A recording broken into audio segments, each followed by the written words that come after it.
there's going to be no shortage of quarterbacks in the transfer portal this offseason. Like, if you need a passer, you can land a passer. But one guy that I think is going to fly under the radar and eventually become a fixture of college football in 2025 is Duke's Malik Murphy. He had a breakout year in Durham. I think that he's only going to continue to grow. And in the right system, he could eventually be a first-round quarterback. And there's going to be teams in the SEC that should be interested. So which are the ones that stand out the most? What's going on, SEC Unfiltered family? It's Cole Thompson here. Make sure that you like the video, smash that ring notification down below, and hit subscribe because we talk college football every single day. Transfer portal news, coaching searches, college football playoff, recruiting, whatever you see fit. It's all SEC 365 days, 24/7. Make sure that you download the podcast version of the show. Check out all of our great work found at SEC Unfiltered. And much like the portal never sleeps, we never sleep on social media. So give us a follow there. TikTok, Facebook, Instagram, Twitter at SEC Unfiltered. And make sure if you want to follow me, it's at Mr. Cole Thompson. This episode is brought to you by our friends over at RHOBACK. Go to RHOBACK.com and use the promo code SECU for 20% off your first purchase.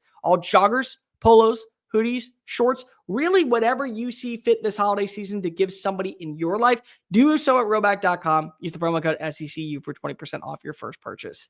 Malik Murphy is a wild card player. So if you guys remember anything about his recruiting process, he was very, very late to the game. He was not a guy that was developed properly when he was in grade school. I think that he really started playing quarterback as a sophomore, and he eventually led his team to a state title. Well, when he came to Texas, they knew he was going to need grooming. That's why he learned underneath A.J. Milwee. That's why he learned underneath Steve Sarkisian. He eventually filled in for Quinn Ewers for like 2.5 games. He went 2-0 in the process. And then he transfers in the offseason. And he goes to Duke, and he goes and he learns with Manny Diaz, and they have a phenomenal first year together. They're on the precipice of getting to 10 wins for the first time since 2013. But he leaves. And now he's entering the portal. Duke's going to be fine. They just landed Darian Mensah, the Tulane quarterback. He's got 3 years of eligibility. Really good job by Manny Diaz in building a foundation out in Durham. But Malik Murphy could have been a hero. Like, he could have been a difference maker that probably would have become folklore for the Blue Devils Foundation. Instead, he's going to go in. He's going to look for the next best destination. And he got better. He really did. People are going to say that he had an underwhelming year. The turnovers are a big deal. But what if that cuts down and you look at the passing numbers? Nearly 3,000 yards, 28 touchdown passes. On top of that, 2 rushing scores.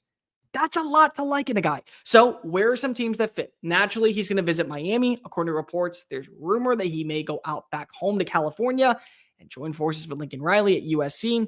This is a Big Ten and an SEC battle, or it's Miami. That's the way I feel about this race for Malik Murphy. In the SEC, let's go off with number 1. I think Oklahoma at least has to be intrigued. They don't have a quarterback prospect, at least one that you can trust going into 2025. John Mateer is not entered the transfer portal just yet. This is an easy argument if he comes on in because of when there's smoke, there's fire. Ben Arbuckle leaves Pullman. He already knows the system. It'd be a plug-and-play replacement for Jackson Arnold and Michael Hawkins. If not, you got to turn to your next destination. Malik Murphy's got a cannon of an arm. He's not afraid to uncork one. And that's, I think, a big deal. Completed 60.3% of his passes, averaged 7.7 yards per play, multiple 230-yard passing gains with a completion percentage of over 66%, and yards after contact was about 9.2. So if Oklahoma, with a new offense that's going to emphasize the rushing attack, he's not much of a mobile guy. He can be elusive behind the pocket, but he's not a dual-threat player. If you can continue to see him uncork balls deep downfield, then there's reason to believe that this guy might be special. You got to bring in some wide receivers. You got to bring in some offensive playmakers. You got to bring in a better offensive line surrounding him. But still, I look at Oklahoma with what Ben Arbuckle was able to do with John Mateer. What if we see something very similar to what Jalen Hurts did when he went to Norman after being in Tuscaloosa? Balls on out, gets better with his passing numbers, gets better with his completion percentage. There's a lot to like, and there's a lot of similarities between Lincoln Riley and Ben Arbuckle. Not saying in personality standpoint, but I'm saying in offensive personnel and the ways that they work with quarterbacks. I think that might be a win-win for both sides. Another win-win, Mississippi State.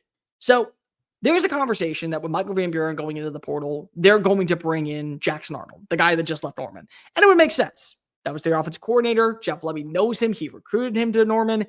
And now he needs a passer that can elevate his team. But what if Jackson Arnold falls in love with Auburn? He's going to go visit Auburn this weekend. The Plains are going to be popping with Jackson Arnold. And what if he's a better fit for Hugh Freeze's system? You got to have a contingency plan. What do we know about an offense headlined by Jeff Lebby? Vertical passing, trusting the run. They're going to be a player, I think, for multiple running backs in the portal. They're going to be a player for, I think, 2 or 3 under the radar wide receivers, like a Tyron Smith from UTEP. Maybe get a guy from like Miami of Ohio that had over 1,000 receiving yards or averaged 20.2 yards per play. They're going to be in line for those type of guys. But it's a vertical passing attack. What do we know about Malik Murphy? He can uncork one. Go back and watch the Wake Forest game. Final play. It's for the win in Winston-Salem. It's like a 35-yard pass. Easy breezy, lemon squeezy. That dude takes you to 9 wins. You want to build. Whenever I look at teams, I say year 1 is about establishing culture. Year 2 is about building a foundation. Year 3 is about capitalizing. Year 1, you have a culture. You know what Jeff Lebby wants to do. You know what style of offense he wants to run, and you know what he can and can't do. The other thing that you have to realize is you got to build your foundation. Do you feel like you have a foundation with the quarterbacks currently in play? Is Blake Shapen going to come back for another year? What do you feel about the quarterback that you just got via the recruiting trail? If you don't feel good about any of those situations, Malik Murphy should at least be in the conversation. I'm not saying he should be a favorite to go there. What I'm saying is he should be in the conversation. A wild card is Ole Miss. And the reason I say Ole Miss is because we all saw the tweet that was headlined by Lane Kiffin. Now, let's be real. The reason the tweet came out was because he was more so saying, hey, the starting quarterback for the team that we're playing in the bowl game is no longer there. But just like, how funny would it be that he's like, you don't want to play at Duke? Okay, come to our sidelines, be around here when we play your former team, and watch what SEC ball is all about. I don't know if he's a good fit for the offense that they want to run with Charlie Weiss Jr. More importantly, feel pretty good about what you got in Simmons. Simmons showed you in that one drive against Georgia, he may have the tools to be the future. But they did lose Walker Howard. They're going to lose Jackson Dart. You got to have a backup plan, or you got to at least add in some competition. I don't know what Simmons is, and neither do you, and neither does anybody else besides Lane Kiffin. But do you remember when Spencer Sanders came in? They said, all right, we're not going to believe that Jackson Dart is guaranteed QB1. You got better because of it. He improved because of what he learned underneath Spencer Sanders and was in a quarterback battle. I feel like that has to be the case. But number one, and the team that's going to set the market for any quarterback out there, it's Auburn. And Auburn feels like a really good fit for Malik Murphy. It does. Let's talk about the fact that he's going to be in an offense that already has weapons. I'm looking at guys when I'm playing at Duke, and there's some playmakers. There's some guys that may eventually become regular figures in the ACC. You got a Jordan Moore. You got an Eli Pankel. You got a Shamir Higgins. You feel good. How would you feel throwing to Cam Coleman every single Saturday? How would you feel throwing to Perry Thompson? How about Malcolm Simmons? How would you feel if we brought in a decent tight end in the portal? How would you feel if we got another wide receiver to replace Keandre Lambert-Smith, who had a phenomenal year in the system? So I upgrade at playmakers. I'm probably going to upgrade at offensive line too. They landed a couple of 4-stars in the trenches. They're going to have another year of this foundation, top 10 recruiting classes back to back. And I get to play in a system that is going to allow me to be the best version of myself.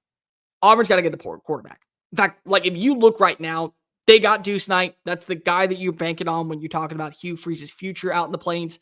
But you need a quarterback for 2025. You got to set the market.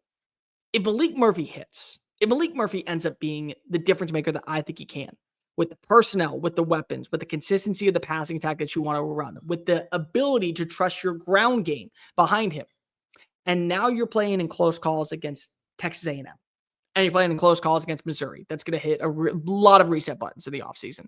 And you're playing against Arkansas, that lost everybody in the portal. And you're playing against Oklahoma, who we have no idea what they're going to be in 2025. And you're playing against Mississippi State. You're playing against Georgia, depending on what Gunnar Stockton does. And that game's now going to be at home. And you get the Iron Bowl at home. We're talking about a team that very well is supposed to be like Texas in year 3 underneath Steve Sarkisian and Mario Cristobal with Miami in year 3 out in Miami. That's what you got to see. I think Malik Murphy can be that guy. When you watch what Cam Ward did this past year out in South Beach, there's a lot of remnants of what I see in Malik Murphy. Great arm strength, ability to make people miss behind the line of scrimmage, not afraid to tuck and run if need be. With the right protection, he is going to make plays. He is going to become a highlight reel, and you are going to become the talk of college football.